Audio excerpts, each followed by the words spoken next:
the case of many story games, as they call themselves, that's precisely the opposite. And even if the pages are short, I find them frequently over-engineered. Over-engineered. Now you say this, Yeah. now you ask a question, why does your character secretly love me? Well, all of a sudden you get hit with this question. Why does my character secretly love your character? I have to make up all this shit now, right? Which Yeah. is completely coming out of nowhere. And it's in the rule that I now have to answer this question. And so it's really engineered, if you see what I mean by that term. It's forcing a great Yeah. deal. It doesn't come naturally. Yeah. It's And forced upon you. there's a game that I just played recently, which I like so many of these games. The first 2 minutes you're reading, you're really excited, and then you kind of feel sick at heart, right? And then when you play, which I sometimes do, and I did in this case, because I really didn't want to hate this game. I really wanted to Yeah. appreciate it. Maybe it's better than I think, because you never know. Yeah. You never really know until you try it. So I ended up actually liking more about it than I thought, but exactly what I feared was the case. There were so many parts where we had to say, oh, wait, I just did this. Okay, if I do this, then you have to ask another player this question. And we had to keep stopping, right? Because Right. there were 8 things that we had to pay attention to, that if they happened, then we had some little ritual to do. Right. Right. Yeah. And so that meant that you were playing, but you also had to like keep your mind on, okay, did I or didn't I trigger this rule? And it's kind of exhausting. And so even though that game text is shorter than Cold Soldier, the engineering of it is so dense Yeah. that I found it less fun. Right. Yeah. Cold Soldier is, it's a lot more procedural. You don't need to keep track of anything Right. because now you do this and then you Right. do it and Mm-hmm. you get to the next part, then you do Exactly. this. And I actually think that this principle that I'm trying to articulate is independent of the complexity. As long as we're not talking about stupid complexity, right? Yeah. Never mind a game where the complexity is just annoying. Right? Let's take a game that is fair. There's a lot of working pieces. Maybe there's a lot of points to count, or maybe there's dice to roll and to compare with something else, or whatever, stuff like that. Yeah. If it has this same quality, that's okay. Even a game that The other people would quality of say, just enough. yeah, Or in terms of just, it can have lots of little pieces, but if each one is just enough, especially that imagined part flowing back into it and then generating more to do, right? The thing you imagine, the thing you say, then flows back into what we're going to do next. yeah. And when that is happening, even a fairly complex game is it feels so easy, right? And so, and this has nothing to do with whether there's one game master or shared game masters. It doesn't have anything to do with setting. Well, Right. I mean, I think it those seems like matter you're basically talking about cognitive complexity, right? How right much thing you need to have in your head at while any you one given do it, time. while you're Yeah. doing it. Yeah, exactly. And so if we analogize to musical instruments, there are some musical instruments that are incredibly complicated objects, and the actions of performing the music on that instrument are really really complicated, Yeah. and then there are other instruments that aren't, but that's not the variable that lets us know whether it's a good musical instrument or not, Right. right? And so that's what that's the theory, right? That's the theory question or issue that I'm enjoying working through right now. So that's kind of where that's why I'm Yeah. enjoying Cold Soldier, because it it keeps giving me what I need in order to think about that issue. It sets a nice Yeah. standard. Yeah, I think it's related to what I'm sort of enjoying working with at the moment, which is the sort of every rule. I think that's more the other kind of minimalism, maybe, that where every rule has a purpose and it really does something, and Right. you couldn't play it without this rule. Exactly. Yeah. Yeah. I think that's a really good way of looking at it. Does the rule, quote, do something, like you said, does the rule do something that you must have in this game? Yeah, And then, second, does it avoid overdoing it? Does it does it get that job done and then stop operating?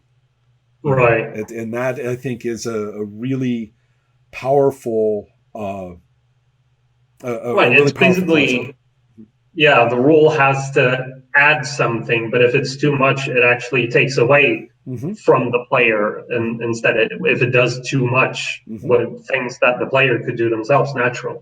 Right. Right. And so there's a couple of interesting applications to Champions Now, which is this game that's been running my life for over a year.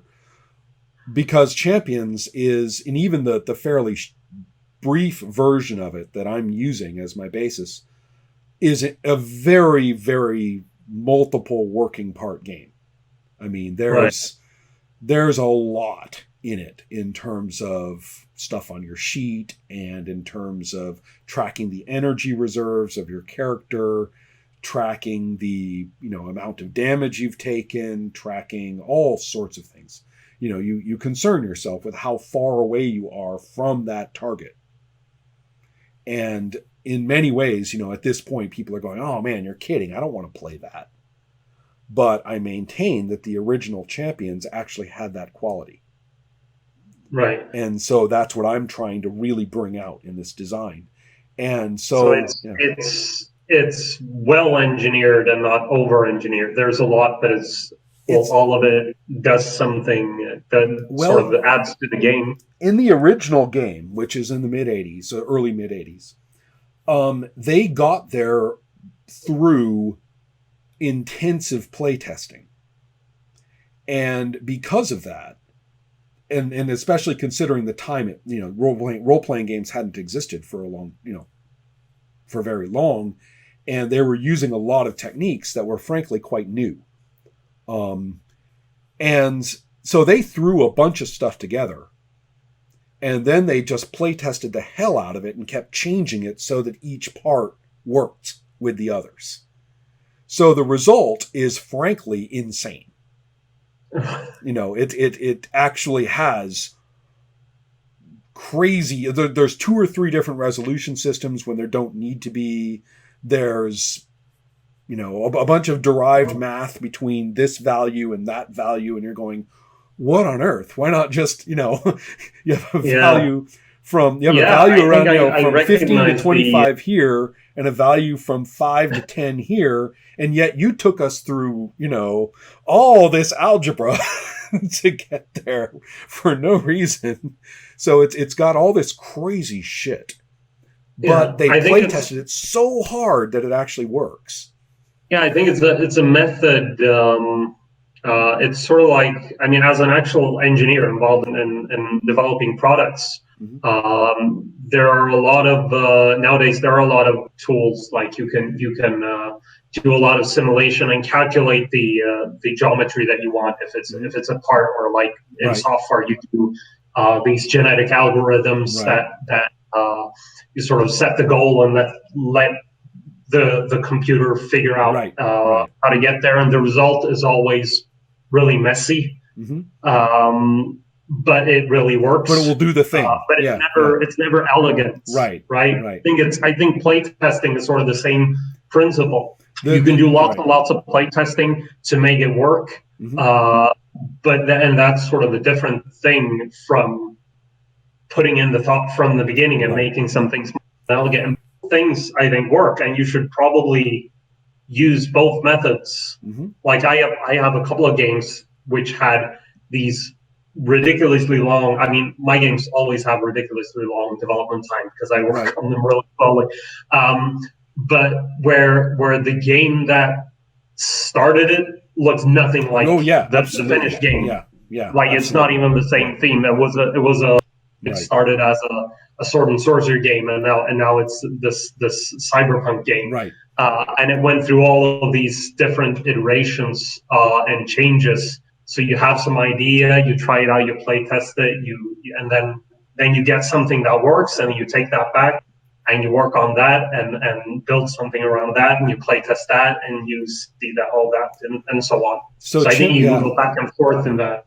So Champions Process. now, what I'm working on is weird this way because I am trying to look at the resulting functions, and basically I found myself having to throw away pieces that if I threw them away and stopped, it would make the game unplayable. But I was like, okay, how are we going to do this in a way that is more elegant? Yeah. But I don't want to lose the function. The function was a very special thing that you can't find in other games. So Right. how am I going to do that? So it was a very difficult process that I only myself, perhaps appropriately, I could only do by play. So every single thing I did was due to breaking something out in play and finding out how it really worked. So Yeah. it was but it was that same principle. Every rule has to do a thing that I care about, and every rule has to finish its job and Right. and stop. Yeah, and it's sort of that's the process, right? You will play, and then something interesting happens in playing, and then you try to figure out what is this Yeah, interest thing, what did we do? or Yeah. how can I make it happen again, and then maybe you can find a better and more elegant and reliable way And to make that thing happen. the over-engineering occurs when somebody does exactly as you say, but they overemphasize that verb to make it happen. Yeah. Right. They overemphasize Yes. that because they start thinking, how can I guarantee that it happens? Right. And if you guarantee it, you just ruin player. it. Yeah. Yeah. If you guarantee that this instrument is going to play that beautiful solo, what kind of instrument is that? Yeah, right. That's a tape recorder. Yeah, exactly. So I find that a number of the games that use that particular label and actually bill themselves as simpler games than most role-playing games fail because they have over-engineered the parts they have, and you end up with a game that will guarantee a story. You're like, well, fuck, if you guarantee a story, what the hell am I doing this for? I mean, I'm involved here. I think that's a sort of a different kind of. I think that's a valid way of designing a game that sort of guarantees that you play it every time and you always get an interesting story. That it's a fun thing, but it's not challenging. It's not engaging in the same way. You never get this really good experience. The experience of actually making a story. And I agree. And that's why I think that a lot of the better games of this kind, they actually allow missteps of judgment from the players so that not every single instance of play is top. Right. And so, because that's what music is like, right? You're going to play a lot, and you're going to have times when it really comes together and times when it's only pretty good. Yeah. And that's okay. I think it's I think that's a good thing.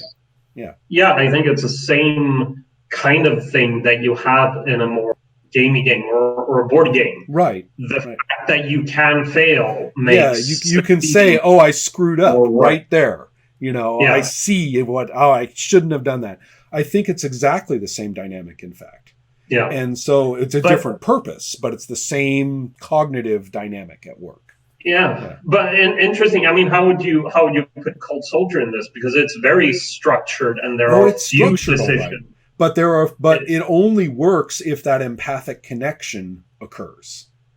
Yeah. Otherwise, it will mechanically play out in a flat fashion, but it will not really be. It will be pretty good, as I say. It'll be okay. But it has the capacity to be fantastic when we engage with each other more and more and more on a very intuitive level. And Right. that really, so it has the capacity to do that, and it won't get there any other way. There's no mechanic that will guarantee the effects of that.